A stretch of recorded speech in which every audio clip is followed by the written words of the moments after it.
I know what you're gonna say. And let me just put out a disclaimer before I start today's video.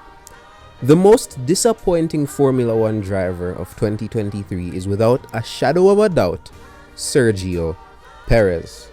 But that would have been way too obvious. Yeah? I could make my own video chronicling. Is that even a word? Just detailing the disaster that was Perez's season. But I might actually still do that one day, but no. No. You know this channel is niche, right?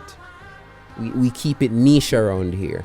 So because of that, I will not be ranting about Sergio Perez's season. I will instead turn to who I think is the second most disappointing Formula 1 driver of 2023.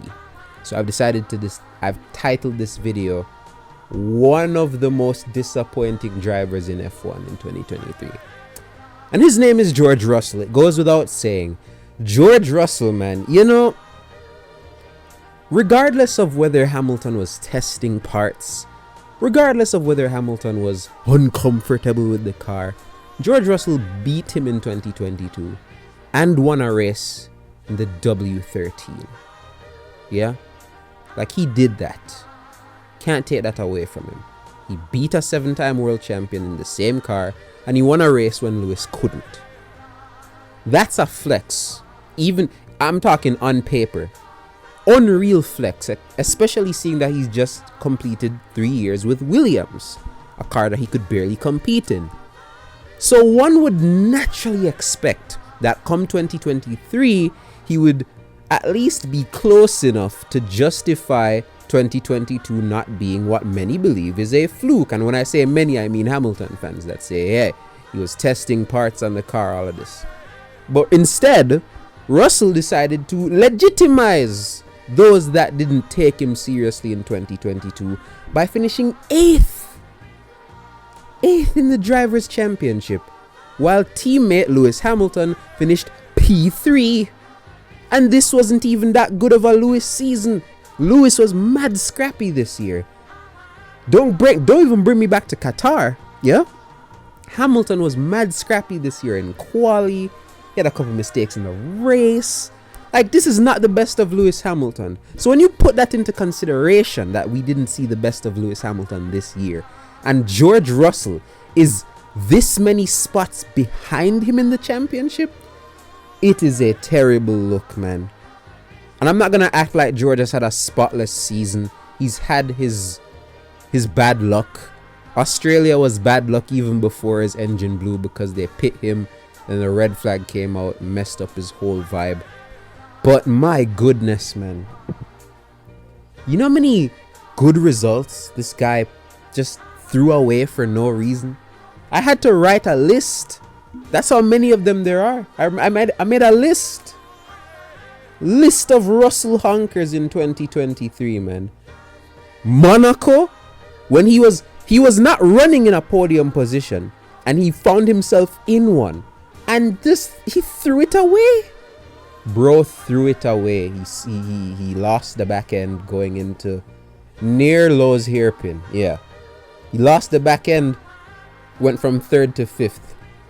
Man lost to Esteban Ocon when he had a podium right there for the taking. Yeah, so that's the first one.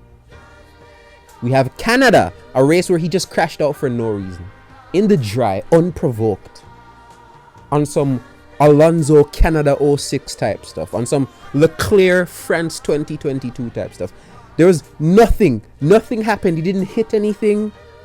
You know, he wasn't in anybody's dirty ear. Bro just put it into the wall. I still can't believe it even happened. It's just so bizarre to me how that happened. Yeah, we keep going. Singapore, where bro was in a podium position behind Norris, behind Sainz, ahead of Hamilton. 15 points right there for the taking. What does bro do? He's so tunnel visioned on Norris that when Norris taps the wall, he full on just clatters it.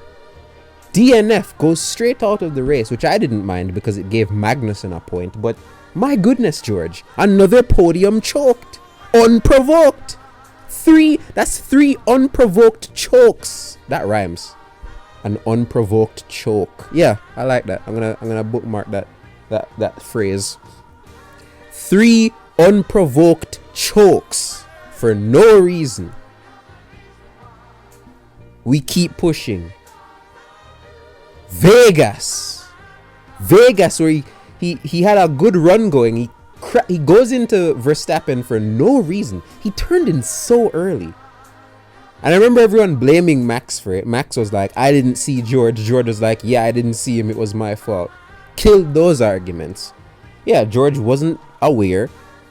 He got himself the pen and it ruined his race. He would have scored way more than just the points he did when he finished. Then you have Zandvoort. And granted, in my opinion, Zandvoort is kind of a racing incident. It was wet. The contact didn't even look that bad. But it gave him a puncture and turned another point scoring opportunity into no points at all.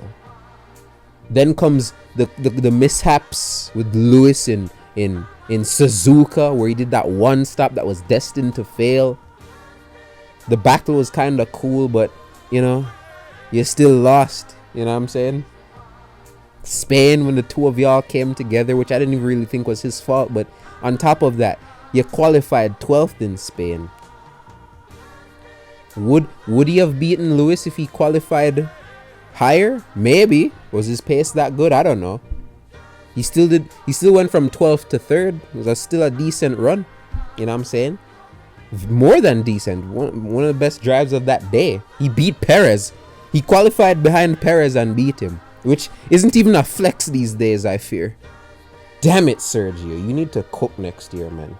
If it's even slightly, like, we can't have another 2023 from you, Checo. I'm sorry. Yeah, I love you, bro, but it's reality. Back to this Russell guy. 15-7. 15-7 in races this year. That is ridiculous. It's absolutely ridiculous. 15-7 is unacceptable as the guy that is supposed to be taking over the reins when this Hamilton done calls it quits in 2025? 2025. If he even actually retires back then, he'll probably still be just as good as he is now. But 15-7 is mad. And even quali, where he supposedly has Hamilton's number, he was tied 11 apiece. Once again, qualifying wise, this was one of Hamilton's worst years ever over a lap, and you tied with him in quali head to head. That's insane. That's insane. This guy came 8th in the championship. He lost to Norris, who was nowhere at the beginning of the season because McLaren did not cook until Silverstone. Yeah? Russell had until Silverstone to build up a buffer to beat this Norris guy, and he didn't. That was another L in my opinion. Because if Hamilton can finish P3 in the championship, you can't even beat Norris, who had basically half a season to cook. Well, not really half, more than half, but you get me. Not good at all, man. Not good at all.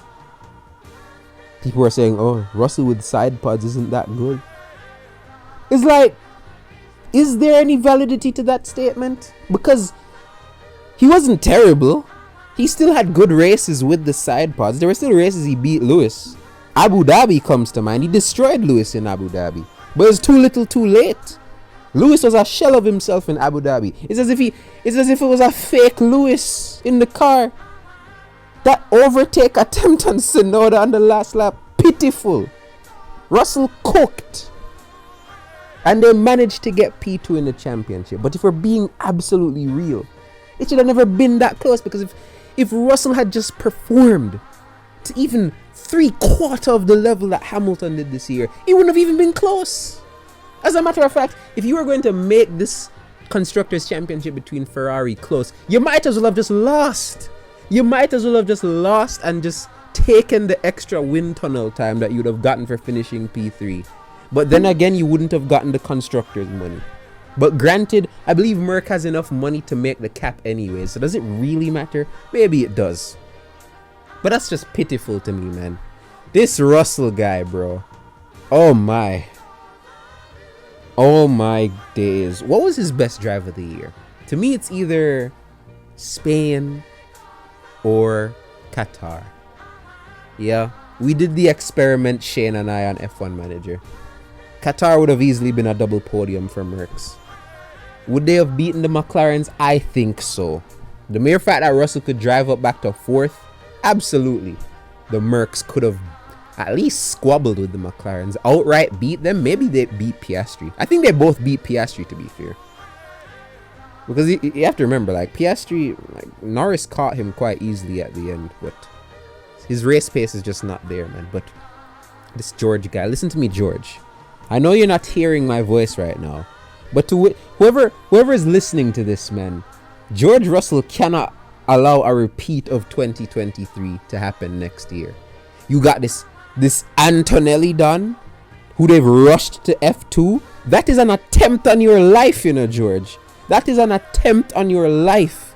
Not that I think Antonelli is going to overshadow you or anything, but it is a reminder that if you don't prove yourself to be the guy, they are going to put Antonelli into your place as the prodigal. Well, no, prodigal son makes no sense in this case. That implies you left and came back. As the golden boy, the golden child of Merc. How can you become that? If you hunk against Hamilton next year, you need to outqualify him first of all. Yeah? If you want to continue this narrative that Hamilton is declining, you must outqualify him next year. You must. If this version of Hamilton outqualifies you, when qualifying is supposed to be your strong suit, your stock is going to be lowered in the eyes of me, in my eyes. Yeah?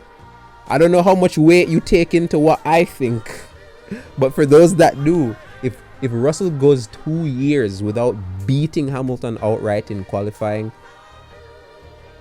then he ain't him, man. He's not him. We all know Hamilton is still him. Even this declining, washed Hamilton we're seeing still smokes 4/5 of this grid. As a matter of fact, he smokes the whole grid bar. Maybe, I don't know, Max obviously, but I don't think there's anybody Hamilton can't beat in the same car on his best day. No one. Even Max he could beat a couple times on his best day. How many of those best days he has, I don't know, but he's still capable of that. But George, don't get me wrong, yeah, outside of Perez, you obviously have the hardest teammate to take on the grid. Yeah, Norris runs McLaren. Leclerc is better than Sainz, but he is nowhere near as better than Sainz as people want to pretend. Yeah, nobody else. Like, there's nobody else here with a teammate as difficult as you, bar Perez. And we saw what happened to Perez. And what happened to you is almost a light version of that. Nowhere near as drastic, but still glaring. George Russell, 2024, you must cook. You need to remind all of these dons why you are the future of the team. It cannot be that this team is going to be prioritizing Hamilton in 2025. If you allow that to happen, buddy, you need to find yourself on another squad. Which I don't think he will. I think George will be a Merc lifer, personally. But you need to not only beat Lewis, but you need to beat him so bad that no matter what this Antonelli Don does in F2, and this is just assuming Antonelli will be good because there's genuinely no guarantee. You rush a guy from Freca to F2, there's zero guarantee he's just gonna cook. But let me tell you something, if he does, oh my goodness, the Russell stocks, they're gonna plummet. If Russell puts up another 2023 performance and Antonelli fights for the F2 title, he doesn't even need to win it. If he so much as fights for it, Russell's days as a serious driver in the eyes of fans are going to dip if they haven't already. That's all I will say on the matter. End of video. Subscribe, please. Like, what are you doing? Genuinely. You mean to tell me you listen to this whole thing and you can't even just press the like button at the end? The subscribe? Like, I don't want to sound ungrateful, you know? But like, come on. I'm feeding you quality rants. Yes? Am I gonna pitch my voice for this? I don't think so. It's not that deep. But I'm feeding you these quality rants. I know I haven't uploaded in a while, but I was sick. Yes? I couldn't even breathe. I couldn't even breathe, much less voice videos. I was on my deathbed. I had the flu. I was on my deathbed, yeah? Gasping for air. Yeah, I had to fight to give y'all this video, man. So fight to to give me the likes. I don't know. Love y'all regardless, man. We're out.